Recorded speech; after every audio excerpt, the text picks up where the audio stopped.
Le cabinet royal de peinture de La Haye est plus communément appelé Maurice-Heuss.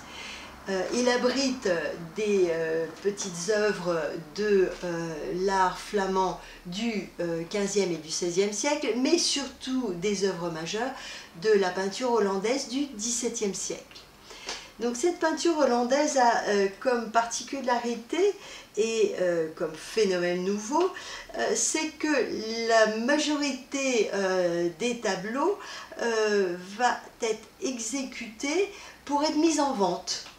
Bien sûr, il y aura des commandes, hein, mais on va plutôt vendre ces tableaux. On va les exécuter un petit peu en série pour les vendre dans des galeries de peinture. Donc il y a plusieurs genres de peinture. Il y aura les portraits, où là, bien sûr, ce sera souvent des commandes, des portraits de peinture, de personnes, des notables, des riches bourgeois, des tableaux se faisant face, hommes, femmes, hein, mari et épouse, et puis des tableaux regroupant un certain nombre de personnages. Ce sont des peintures de guildes, des guildes de plusieurs corporations. Il va y avoir aussi un autre genre assez particulier de cette peinture hollandaise, c'est la peinture de scènes de genre. Donc il y a deux sortes de genre. La peinture d'intérieur, une peinture qui va représenter les intérieurs de ces maisons bourgeoises, avec des domestiques, avec des scènes qui vont représenter des femmes en train de se parer, de se regarder dans un miroir, de lire une lettre, de recevoir. Je qualifierais cette peinture silencieuse, vous voyez, une peinture intimiste et silencieuse qui fait écho à une peinture de mœurs, plus légère, de scènes de taverne, des scènes de fête,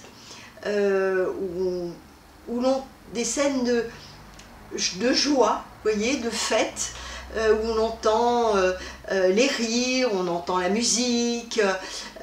Donc, vous voyez, dans ces scènes de genre, il y a les scènes silencieuses et ces scènes de fête très bruyantes. Et puis, autre fait assez en vogue et très particulière de cette peinture hollandaise de cette époque, ce sont les natures mortes. Donc il y en a trois sortes. Il y a ces natures mortes de tables desservies, dans un fouillis, semble-t-il, de mets, de fruits, de verres un peu renversés, de carafes. Tout ça paraît très brouillon, mais est extrêmement bien orchestré. Autre table aussi desservie, ce sont ces vanités, où là on va représenter l'opulence, les objets, des argenteries, des verres transparents, des belles verroteries si vous voulez, mais aussi des objets assez étonnants pour l'époque, comme des coquillages, puisqu'il faut bien penser que nous sommes à l'époque des comptoirs des Indes orientales et occidentales. Donc ce sont des objets qui ont été rapportés par ces voyageurs, ces commerçants, ces navigateurs. Et puis enfin, il y a un autre genre dans justement ces natures mortes, ce sont les bouquets de fleurs.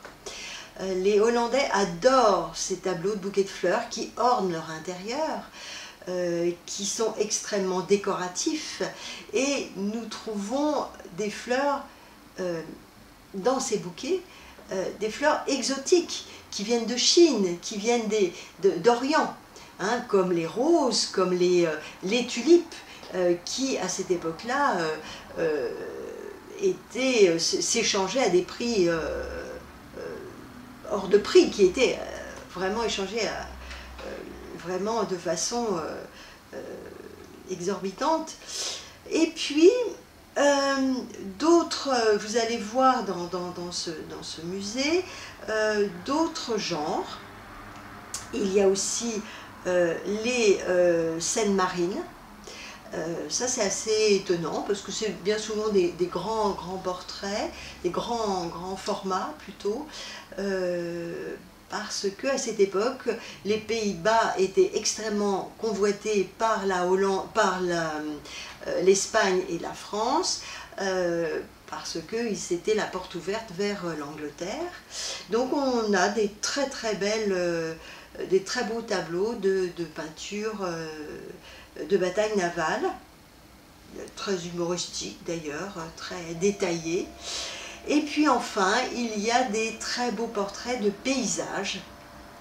Donc il y en a de deux sortes, des paysages très romantiques, d'influence italienne, et des paysages extrêmement typiquement hollandais, où le ciel prend les 3/4 de la surface du tableau, il reste juste une petite bande de terre, quand on voit ces paysages, quand on se promène dans la peinture,